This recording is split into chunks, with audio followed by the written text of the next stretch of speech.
할렐루야, 반갑습니다. 2021년 5월 19일 수요일입니다. 오늘도 주님의 평강이 여러분과 함께 하시길 주의 이름으로 축원합니다. 오늘도 휴일이니까 여러분 몸도 마음도 좀 푹 쉬면서 재충전하는 시간 되시기 바랍니다. 찬송 419장입니다. 주 날개 및 내가 편안히 쉬네. 밤 깊고 비바람 불어쳐도 아버지께서 날 지켜주시니 거기서 편안히 쉬리로다. 주 날개 및 평안하다. 그 사랑 끊을 자 니니요. 주 날개 및 내 쉬는 영혼 영원히 거기서 살리. 2절 주 날개 및 나의 피난처드니 거기서 쉬기를 원하노라. 세상이 나를 못 위로해 주나 거기서 평화를 누리리라. 주 날개 및 평안하다. 그 사랑 끊을 자 니니오. 주 날개 및 내 쉬는 영혼 영원히 거기서 살리. 3절 주 날개 및 참된 기쁨이 있네. 고달픈 세상길 가는 동안 나 거기 숨어 돌보심을 받고 영원한 안식을 얻으리라. 주 날개 및 평안하다. 그 사랑 끊을 자 니니오.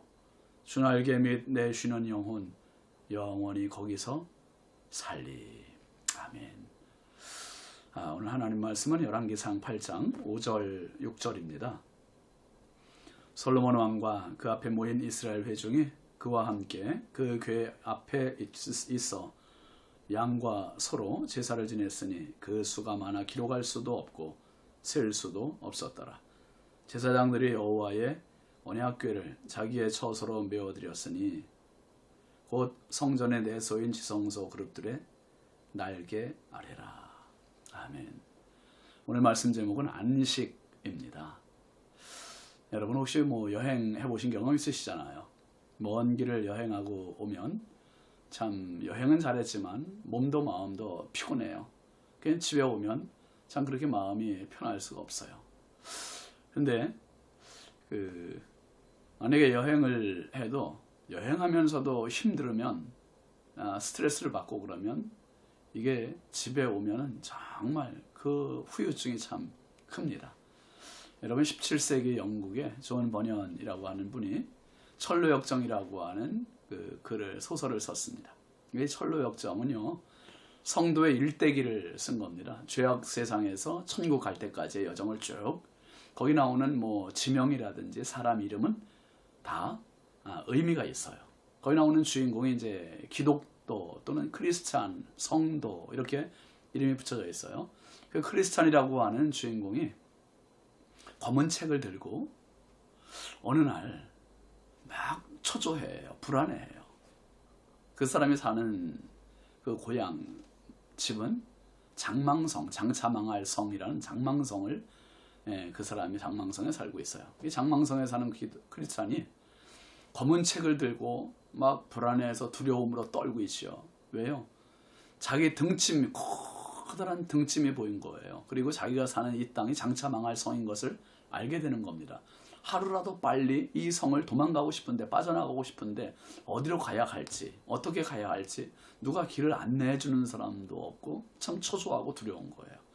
아내한테 이야기해도 자녀들에게 이야기해도 주변 사람들에게 이야기해도 누구도 자기 등짐을 알아보는 사람이 없어요. 무슨 짐이 있느냐 어떻게 우리가 망하느냐 전혀 이해를 못해요. 그런데 아니에요. 이 크리스찬은 누워도 누운 것 같지가 않아요. 그 등짐 때문에. 밥을 먹어도 밥을 먹는 것 같지 않아요. 모래알 같아요. 결국 이 검은 책을 들고 커다란 등짐을 짊어진 채 무거운 발걸음으로 가족들이 아무리 붙잡아도 가족들 몰래 장망성을 빠져나갑니다. 빠져나가요. 빠져나가서 결국 가면서 숱한 어려움을 당하죠. 하면서 수렁에 빠지기도 하고 잘못된 길로 접어들기도 하고 그때마다 하나님의 은혜로 다시 건짐을 받고 다시 바른 길로 인도함 받고 해서 결국 그가 십자가 앞에까지 와요. 좁은 길로 가고 예수님의 십자가 앞에까지 와서 십자가 앞에서 자신도 모르는 사이에 그 거대한 등짐이 떨어져 나가죠.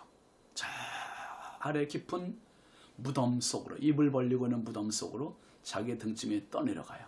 얼마나 홀가분하겠어요. 이 구원의 감격 그걸 안고 구원의 증표를 붙들고 구원의 세마포 옷을 입고 그리고 또 천국 여정을 또 진행을 하고 마침내 천국까지 가는 그 여정들을 보여주는 책, 그게 바로 철로 역정입니다. 기회 되신 꼭 한번 보십시오. 여러분 본 분도 계시겠지만은 우리 기독교인들의 필독서 중에 한 권입니다. 어쨌든 이 크리스찬의 여정은 바로 오늘 저와 여러분의 여정을 비유해서 보여준 그러한 소설입니다. 여러분 이처럼 고달픈 광야 여정을 보내는 것이 인생이듯이 하나님의 인생 그 임재의 상징인 법궤 즉 언약궤가 바로 이런 고달픈 여정을 보냈습니다.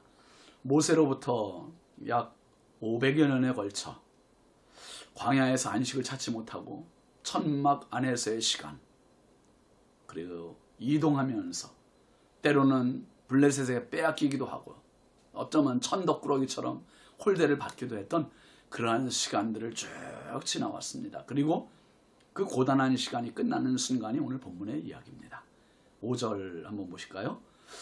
솔로몬 왕과 그 앞에 모인 이스라엘 회중이 그와 함께 그 궤 앞에 있어 양과 소로 제사를 지냈으니 그 수가 많아 기록할 수도 없고 셀 수도 없었더라. 솔로몬 왕은 성전 건축을 모두 마무리하고 성전 안에 둘 성물들을 다 안치합니다. 그 중에 가장 중요한 것이 뭐냐 하면 언약궤, 법궤. 다른 성물들이나 공간은 모두 새로 만들어졌지만은 이 언약궤는 새로 만들지 않았어요. 모세 때 만들었던 그대로입니다. 그대로 이동하여 안치해요. 언약궤의 이동을 위해 왕은 백성의 장로들, 지파별 우두머리들을 총동원했죠. 무엇보다 중요한 일이며 어떤 일보다 급선무이기 때문에 이 언약궤 이동을 위한 모든 이 총력을 다 기울였던 겁니다. 그리고 왕은 하나님 앞에 제사를 드립니다.